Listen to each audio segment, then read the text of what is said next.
Amigos todos, buenas noches.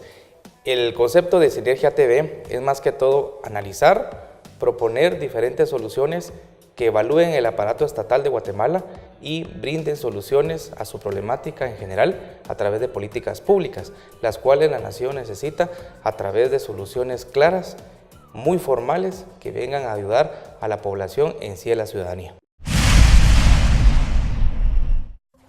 Buenas noches amigos de Sinergia TV, gracias por seguirnos aquí en el canal 93, mi canal sobre red Unicable. Por favor síguenos en Facebook, Twitter y WhatsApp en el 4621-9994. Hoy tenemos el gusto de tener al licenciado Gerardo Montenegro. Gracias por aceptar esta invitación. Pues hoy vamos a hablar sobre emprendedurismo y oportunidades dentro del rol guatemalteco, ¿verdad? Quisiera que nos comentara cómo usted, que ha hecho periodismo tanto a nivel nacional como internacional, cómo ve a Guatemala dentro de esas grandes oportunidades que tenemos, pero lamentablemente por falta de políticas públicas, por falta de gobiernos que realmente estén concentrados en querer realmente hacer que Guatemala crezca, salga adelante con todo el potencial nacional que tenemos y no solo depender de las importaciones y de las personas que han migrado a Estados Unidos, por citar un ejemplo. ¿Qué nos puede contar con eso, licenciado? Bueno, antes que nada, muchísimas gracias, un gusto estar acá en Sinergia TV, aquí en mi canal.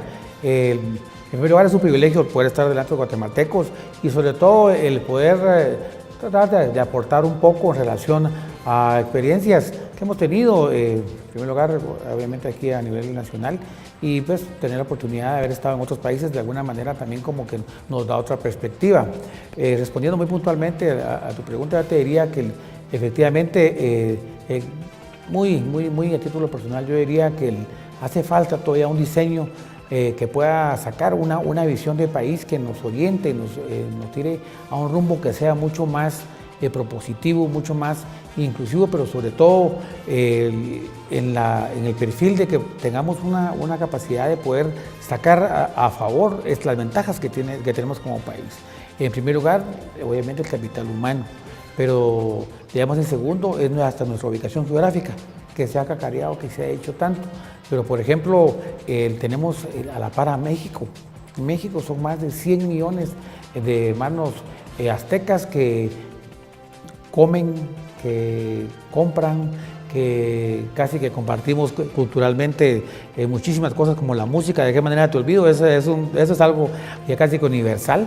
Entonces, en lugar de estar pensando tal vez de estar abriendo mercados tan lejos, tenemos un mercado enorme que consume servicios, bienes, productos y que lo tenemos a la par. Y yo creo que lo hemos visto, de alguna manera creo que hace falta también que se involucren personas que sean visionarias y que lleven a cargo tal vez no un megaproyecto, sino que tal vez un proyecto mucho más sostenible, más sencillo, pero que nos involucre. Y miramos el caso, por ejemplo, que mencionaban hace unos minutos, cuando estábamos antes de la entrevista, era que decía, miren, Guatemala es un país agrícola, sí, pero no podemos estar sacando lo mismo por años. Entonces, por ejemplo, los mexicanos ya están haciendo negocios con los guatemaltecos y han habido algunos visionarios que están, por ejemplo, San José Pinula, que yo conozco, y ellos están agarrando cuerdas de cuerdas para sembrar diferentes tipos de chile. Y interesante porque ellos ni siquiera le ponen el transporte. Los mexicanos vienen a la puerta de San José Pinula, ellos se llevan este producto, no le entra el gorgojo, no le entran un montón de bajo estándares. Así es, entonces es barato, sale barato. Y ellos dicen, miren, entre más picante tengan, para nosotros estamos contentos. Han venido, por ejemplo, hermanos mexicanos a aprender, en el caso del litoral pacífico, a sembrar, a cosechar y a comercializar de una manera excelente el ajonjolí. Antes era muy característico, digamos, en el caso de Reu, en el caso, digamos, de la costa. Ahora lo están haciendo en el sur de Tapachula. Nos copiaron eso, nos copiaron también el café, los dinamitas. Entonces creo que hace falta como no solo diversificarse, pero tener una visión, digamos, de no solo hacer acciones aisladas que puedan ser buenas, sino que sean sostenibles. Y en eso miramos, por ejemplo, que no hay una comunicación, porque creo que un gobierno, que no solo es digamos, los anteriores, que no escucha a su pueblo, que no tiene una comunicación directa, de decir, miren, hay que tener muy claro que la sumatoria, digamos, el desarrollo de una nación se mira en la sumatoria individual de que tenga ese desarrollo personal todos los que consumamos, en este caso, una república. Eso lo miramos todos muy bien, por ejemplo, con el tema de los buques. Ellos dicen, miren, va un buque que puede ser el buque insignia, que es lo último, el más sofisticado, el que llevan los mejores motores, y ellos se van todos juntos, pero aunque pueda tener la capacidad de ir más rápido, esperan al último. ¿Por qué? Por seguridad, porque no lo pueden separar. Sí, pero entonces, ¿qué quiere decir esto en un país? Que al final la velocidad que tenemos para desarrollarnos la están generando las últimas personas que se han quedado rezagadas en educación, en oportunidades. No, y yo pienso que en ese caso, como bien lo menciona, es una acción más que todo cultural, ¿verdad? De que en un momento determinado la competencia desleal, que creo que de pequeños a nosotros al final nos inculcan, quién tiene el mejor promedio, quién tiene los mejores zapatos, quién lleva los mejores panes, ¿verdad? Porque desde ahí comienza todo. En un momento determinado se va enraizando y ya pues cuando uno pasa a los 18 años ya prácticamente es cultural. Ahora, el tema de emprendedurismo, yo quiero recalcar, obviamente pues hacerle cierta fama y que no prácticamente esa matriz de andamiaje ya lo tiene diseñado, es la Gexport. La Gexport está bien diseñado en ese aspecto. Creo que hace poco acaban de terminar o están terminando una especie como de universidad en materia de exportadores, ¿verdad? Entonces ellos tienen todos esos programas, como bien decía, que sea autosostenible y no vayámonos a lo macro, sino a lo micro, a que el simple campesino per se pueda ser capaz de ser autosostenible con sus cuerdas de terreno, cultivarlos, con ello pues obviamente darle sustento a sus hijos y producir dentro de un mercado local. Entonces ellos tienen esos programas de emprendedurismo en diferentes áreas, no solo para el tema de exportación, sino para más que todo incentivar la economía local, ¿verdad? Ahora bien, desde el punto de vista de cómo arrancar y hacer algo más serio, para mí es eminentemente un proyecto de ley, ¿verdad? Que el Congreso de la República realmente lo conozca, ¿verdad? En su totalidad, que haya una cohesión dentro de las bancadas.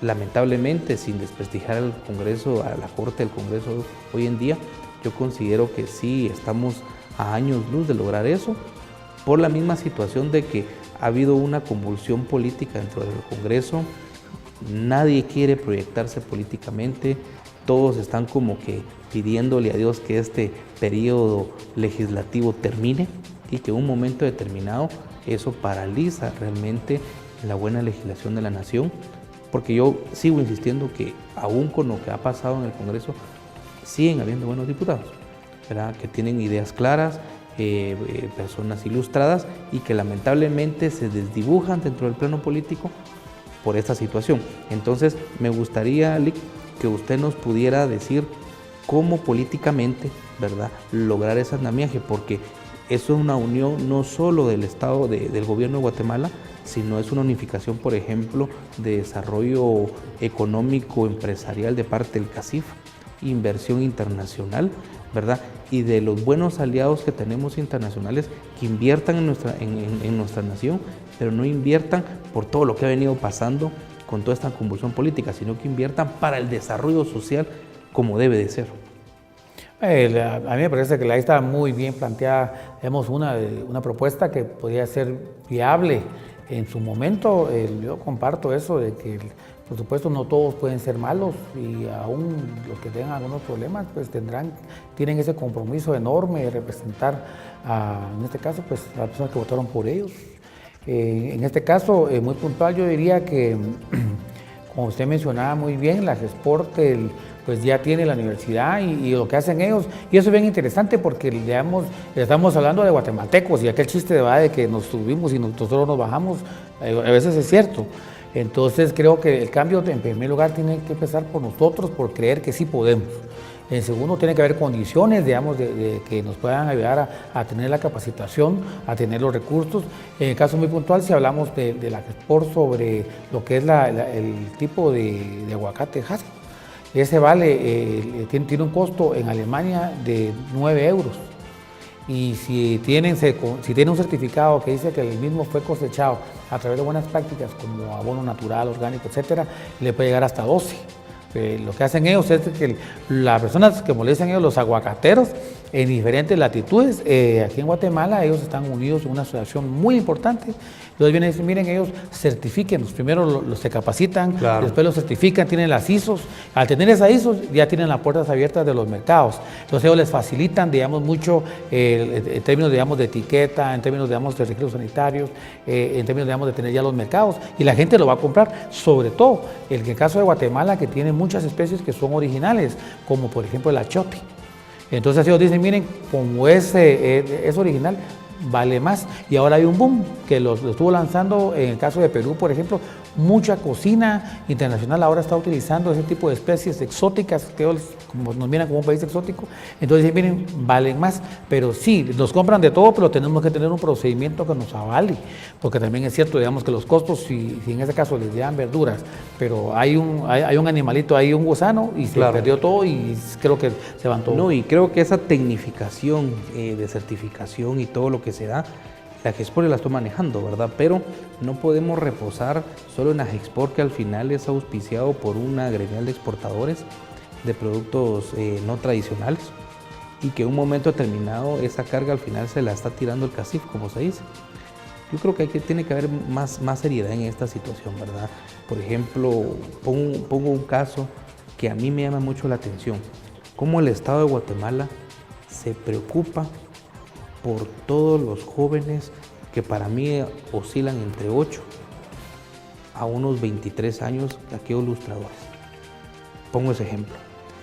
Platicando con un amigo casualmente hoy, a la hora de almuerzo, le decía, dentro de mi perspectiva, haciendo política, sería fabuloso que el Estado de Guatemala lanzara una ley, primero, en dignificarlos, ¿verdad?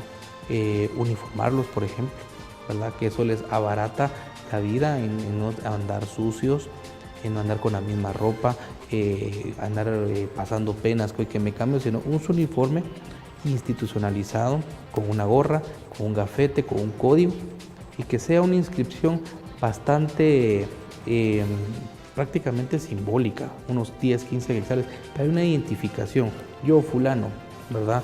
Respétame, estoy para servirte, te lustro tus zapatos para que te veas bien, pero que el Estado de Guatemala les diera a ellos la oportunidad de que estudien los fines de semana. Yo me he topado con una serie de ilustradores que cuando uno les pregunta, ¿y estudias? La mayoría, de 5 que lo he hecho, al menos 4 me han dicho que sí. Pero es ese emprendedurismo que usted dice, que dan ese paso cuantitativo ellos pero el Estado de Guatemala está dejando todo eso a la orfandad. Así podemos hablar a las personas peores de vehículos. O sea, hay que formar gremiales que en un momento determinado vengan a fortalecer. Imaginemos que el Estado de Guatemala vea por todos ellos y ellos, sin pagar estudios en colegios privados, porque hay personas que lo estudian. Yo tuve el caso, de hecho, en mi empresa, quien es hoy mi asistente, él fue ilustrador. Yo traté de cambiarle la vida y pues gracias a eso lo logré. Pero él, cuando se graduó de bachillerato, ya estando conmigo, él pagaba sus estudios en un colegio privado. Ellos pagan su estudio no yendo por lo regular a un colegio, a una escuela pública. Entonces, que el Estado de Guatemala les garantizara constitucionalmente ese derecho a la educación, naturalmente a la salud. Yo creería que ahí tenemos ingenieros, médicos, arquitectos, una gama de empresarios, ¿verdad?, que comenzarían con un trabajo pyme a comenzar a florecer. Seguro. Un buen ejemplo de eso es la asistencia pública que tiene, en este caso, la República Oriental del Uruguay. 3 millones de uruguayos muy temperamentales y muy coléricos, muy especiales, esa gente preciosa. Pero, digamos, lo que ellos tienen es un sistema de educación formidable, porque ellos le pagan a los papás para que vayan los hijos a estudiar. Entonces les pagan como $200, $250 una carga por niño. alta. Sí, pero tienen que sacar 90. Entonces el papá dice, mira, deja eso y anda a hacer tus deberes. Es una beca. ¿Verdad? Es una beca, pero y si no, entonces también el papá tiene problemas. Hay un retorno. Entonces, así es, entonces yo creo que es asumiendo un poco la responsabilidad, como incentivando, y además el tema, digamos, de un oficio tan lindo como como esta gente que se dedicaba a usar zapatos, tenemos mucha gente insignia incluso que ha hecho ese oficio artesanal. Tenemos periodistas, yo conozco mi mentor, orgullosamente él lo decía, yo andaba con mi cajita de lustre por todos lados y cuando descansaba, platicaba con los diputados, platicaba con no sé quién, y son personajes muy interesantes. Entonces, lo que usted decía tiene toda razón, el tratar de capitalizar bien ese bono demográfico que hablábamos, de que Guatemala tiene menos del 50%, están oscilando hasta los 25 años, de 14 a 25 años. Entonces, y otro punto que me gustaría que discutiéramos acá, para encontrarle un camino, uno de los muchos que pueden existir es, me recuerdo que en el gobierno interino del presidente Ramiro Elón Carpio, la ley de bancos sufre un cambio, sufre ciertas modificaciones, pero es a favor de los banqueros. Yo creería que parte, y no es estar en contra del empresariado pudiente de Guatemala, porque yo estoy consciente que para que esta maquinaria nacional camine, el CACIF es muy imperante, pero sí debemos de estar claros que también la banca es un copartícipe del subdesarrollo nacional, desde mi punto de vista. ¿Por qué? Porque cuando los capitales en giro de trabajo en materia de colocaciones no son lo suficientemente capaces de incentivar al menos las pymes, entonces estamos dejando relegados, al menos en el empresariado, un 60% sin oportunidades, sobre todo cuando no ha habido o no hay alguna acción de acceso al crédito, por buró, por malas referencias, por lo que sea. Entonces, considero que la banca debe de tener ciertas reformas en la ley de bancos y sobre todo suavizar, poner más blando los préstamos para incentivar el sector pyme, que para mí es preponderante y que gráficamente hablando en la SAT son los que realmente mantienen esta nación en materia impositiva. Y sobre todo, también pasándonos a la Superintendencia de Administración Tributaria SAT, que el tema de su reglamento interno y su ley orgánica tuviera un acceso a que el contribuyente no se sienta arrinconado a que lo van a dejar o le van a sancionar parcial o totalmente su negocio, sino que hayan accesos para que él tenga que llegar a una línea adecuada ante la SAT y solventar su deuda tributaria. Bueno, ahí son dos dimensiones muy puntuales. Yo creería que con el tema de la estimulación de actividades económicas activas formales o incluso informales, en primer lugar, sinceramente da pena, digamos, que cómo nos consideran y por qué no viene la inversión a Guatemala. Primero, la certeza jurídica, la estabilidad política. Pero la otra que es muy importante es de que para hacer una empresa en Guatemala, ¿cuánto tiempo se lleva? Son casi 32 pasos. Estamos hablando, por ejemplo, países como Costa Rica, que es el segundo más importante en inversión. Ellos tienen 8 pasos y se las dan en 8 días. Y sin tramitador, lo pueden llegar en internet y todo. Entonces creo que también pueden hacer cualquier reforma a la ley, pero si no se miran esos indicadores, porque al final lo toman como indicadores para la inversión, va a ser un poco difícil que esto despegue. Además, yo creo que el Ministerio de Economía debería estar ampliar un poquito, veamos, ese espectro, porque ellos tienen ese eje de competitividad. Hay gente que está trabajando, hay gente, digamos, yo no sabía que hay una institución dentro del Estado que se dedica para articular, para gestionar proyectos de país que tengan desarrollo, como por ejemplo ahorita están promocionando, uno es la autopista de Escuintla para Tacisco.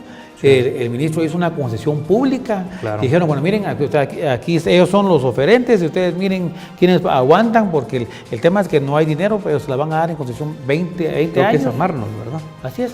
La misma que hizo la autopista. Sí, la misma, pero yo creo que ellos no participaron. ¿Ah, sí? Pues tal vez lo tercerizaron, porque digamos ahí, yo me recuerdo que traté de estar un poco de lleno en eso, pero al final los pasos fueron tan rápidos que se cerró mucho el círculo.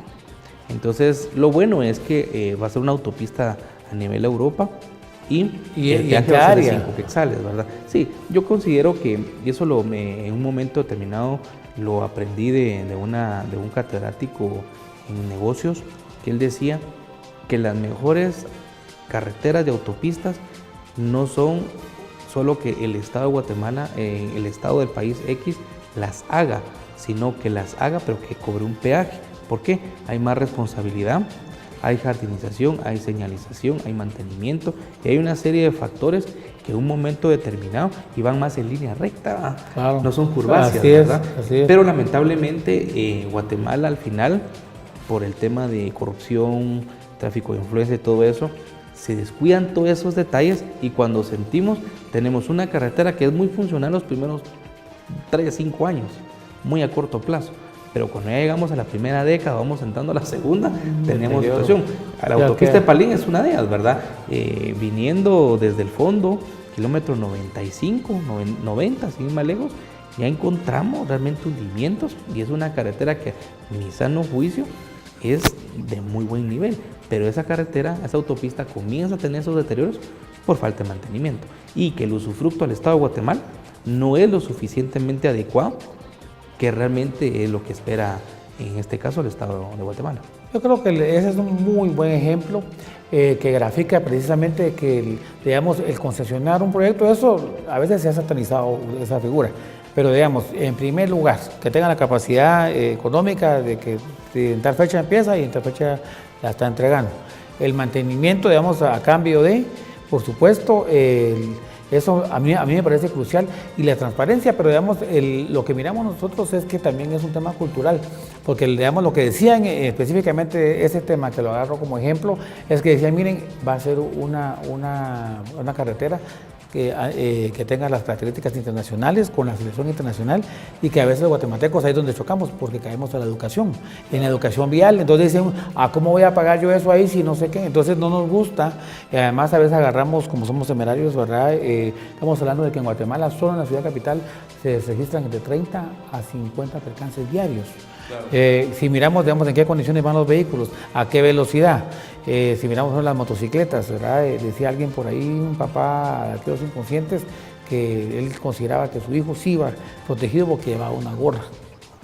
Entonces, cuando miramos ese tipo de cosas que es cultural, al final decimos, miren, ¿cómo vamos a tener algo si al final lo vamos a destruir o cuánto nos logra? No, y que digamos, en el caso de la autopista, que es prácticamente la única que tenemos más en producción, ¿verdad? Al día de hoy, es que está la autopista, pero hay una pista, lo que le llaman carretera antigua. Entonces, le estamos dando la chance, para mí, a todos los camioneros, a que pasen por la carretera antigua. Para mí es abaratar los costos, pero todo este tráfico tiene que pasar por ahí, ¿verdad? Porque ahí es prácticamente un usufructo y que los usufructos se dan cortes, ¿por qué no mensuales? ¿Verdad? Porque al final ellos hacen un cobro conforme el paso y que tienen que reportarlo como que fuera un impuesto. Así es, y acá los impuestos, miramos, por ejemplo, la resistencia. A nadie le gusta pagar impuestos, sería mentira que alguien diga, miren, yo voy contento a pagarlo, pero muchas veces digamos, ¿por qué son las condiciones? Y a veces es que no miramos, digamos, esos impuestos reflejados en una buena salud, en una buena educación. Habría, digamos, que no solo, digamos, pues sí, que bueno efectuar el cobro, pero también ver los resultados. Sí, yo pienso que como todo al final viene siendo cultural, el tema de impuestos debería ser una escuela que venga desde la educación primaria, ¿verdad? El típico pasaje en la Biblia donde Jesús dice, dar al César lo que es del César y a Dios lo que es de Dios. Claro, lo que usted dice para mí es muy, muy importante.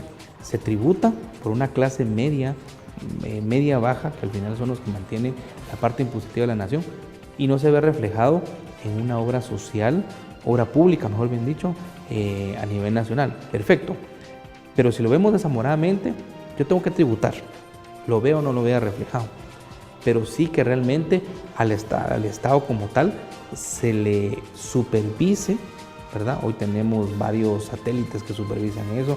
Está la misma sociedad civil, está la comunidad internacional, está a través de los préstamos internacionales que vienen o donaciones, que realmente se integre eso para que el tema de tributación, perfecto, yo estoy tributando y yo no voy a tener que exigir en qué están mis impuestos, pero que realmente culturalmente hablando, el Estado de Guatemala me demuestre a mí como ciudadano común y corriente en qué están invirtiendo los impuestos que cada quien paga. Lo que yo veo en ese tema es que hay un déficit también, digamos, del entendimiento del valor de la comunicación. Porque usted lo mencionaba antes, digamos, han habido desde la plaza del 2015, cuando al final se va el binomio, ¿verdad? Que está Otto Pérez y Roxana Valdetti, y escándalo tras escándalo tras escándalo. Es lógico que digamos, que ya la moral tributaria, digamos, estaba muy baja y cae con eso, entonces de una vez que se fue para el sótano. Lo que se debería hacer también es, digamos, de hacer una campaña que fuera muy agresiva y que sea muy, tal vez muy creíble. Si miren, yo pago mis impuestos y usted lo dijo muy bien, eso es impositivo. No, inclusive en otros países del mundo hay una especie de lotería por pagar impuestos, ¿verdad? Que es un incentivo, no sé, me gano de repente un escritorio o una computadora, entonces eso a mí me incentiva a andar pagando porque es una lotería instantánea. O sea, hay métodos que en un momento determinado el Estado puede crear y ponerlos al servicio de la ciudadanía. Pero volviendo al tema, licenciado, el tema principal de este programa, que es muy enriquecedor, el tema de emprendedurismo para mí no solo nace a nivel social guatemalteco, sino debe de nacer desde la niñez, ¿verdad? A que el niño luche, por ejemplo, por aprender oficio, ¿verdad? A que desde su casa la cultura japonesa, para mí lo bueno hay que copiarlo y superarlo. No es malo que uno haga su propio oficio. Lavo mis platos, lustro mis zapatos, hago mi cama, barro mi cuarto, lo trapeo. Pero eso nosotros, que aquí a nivel guatemalteco, lo vemos como un castigo. Si no te portas bien, yo te voy a mandar a hacer limpieza. Entonces ya el niño lo ve como un castigo, entonces prefiere hacer lo que el papá le condiciona y no termina haciendo eso. Entonces ahí terminamos encareciendo el costo de vida familiar. Yo creo que si un guatemalteco como usted está diciendo en este momento que usted lava platos, que hace la cama, que barre, que es hacendoso, que tiene limpia su casa, le van a llover propuestas de matrimonio. En primer lugar, porque digamos, es que miramos que ya, si bien es cierto, ahora parece que digamos, es necesario volver a esas cenas antiguas, en donde uno aportaba, en donde uno llevaba. Cada quien hacía, desde hasta el más pequeñito hacía eso. No, y es que en un momento determinado, yo no creo que esos valores se han perdido. Yo considero que se han dejado guardados en un cajón, ¿verdad? Y con el respeto que me merece los derechos humanos, también soy corresponsable de todo eso. Hoy en día un niño, un adolescente se queja de que en el hogar se le está exigiendo eso, es un maltrato infantil. Hay una gravedad de tergiversación de los conceptos llevados a la praxis. Y lo irónico es cuando pasa como en el hogar seguros de 42 y los derechos no pasa nada. Sí, pero eso, yo espero que hagamos otro programa, licenciado. Pero digamos, ahí es donde definitivamente no me explico cómo la PGN y la PDH, como entes que se encargan de la priorización de los derechos de la niñez y adolescencia, tergiversan los términos. Sí, yo me recuerdo cuando yo estudié primaria en el anexo del Colegio San Sebastián, había un rol por grado. ¿Sí? Entonces, en parejas, el primer nivel, una pareja, otra pareja, el segundo nivel y otra tercera pareja, la terraza. Eso implica pisos, baños y jardín. Pues había que hacerlo. Pero ahora tendrían una demanda en la PH. Y mi abuela me decía algo. Creo que hasta la CICIG. Hacelo por devoción y por tu propia voluntad. Porque cuando te lo piden es tan pesado que no dan ganas. Licenciado, lamentablemente el tiempo se nos termina, ¿verdad? Yo quisiera seguir hablando porque dentro de emprendedurismo salen una serie de cuestiones. Pues a mí en lo particular me gustaría, en el poco tiempo que nos queda, que usted les mandara un mensaje a los padres de familia, a los jóvenes, que dentro de poco los vamos a tener ya en la siguiente campaña electoral, ya votando, decidiendo por los destinos de esta nación, que les dé un mensaje alentador, de fuerza, y que Guatemala tiene mucho que ofrecernos, pero nosotros como ciudadanos somos los que tenemos que esforzarnos por explotar todos estos recursos. Bueno, claro, es un privilegio el poder dirigirme a ustedes y decirles que realmente eso de que el futuro ya está por venir no es cierto, el futuro ya se está dando ahorita, está en la responsabilidad de ustedes, en que hagan bien las cosas, en que valoren una oportunidad maravillosa que es estudiar aprovechen su tiempo, pero sobre todo que ya empiezan a perfilar qué es lo que quieren ser, porque así no van a ser producto de una casualidad, sino que ya de una visión, y que definitivamente los guatemaltecos somos soñadores y tenemos que luchar por nuestros sueños. Yo sé que se puede, es un país que al final de cuentas, con todas sus contradicciones, ha salido avante, y estoy seguro que se puede lograr, pero para eso es necesario que cada quien, de todos nosotros, grandes, pequeños, podamos asumir esa responsabilidad y decir, miren, es como respetar a Dios y por supuesto pensar en Guatemala, y yo creo que eso nos va a hacer precisamente otro país. Licenciado, muchas gracias por esas palabras que usted le dirige a todas los padres de familia y nación. Para nosotros es un privilegio tenerlo acá y invitar a todos nuestros oyentes que por favor nos sigan en Twitter, en Facebook y en WhatsApp en el 4621-9994, y les deseo la mejor de las noches. Muchas gracias, licenciado, un placer. Mucho gusto, muchas gracias por la invitación. Gracias. Sinergia TV, análisis y propuesta por la red de Unicable en mi canal, Canal 93.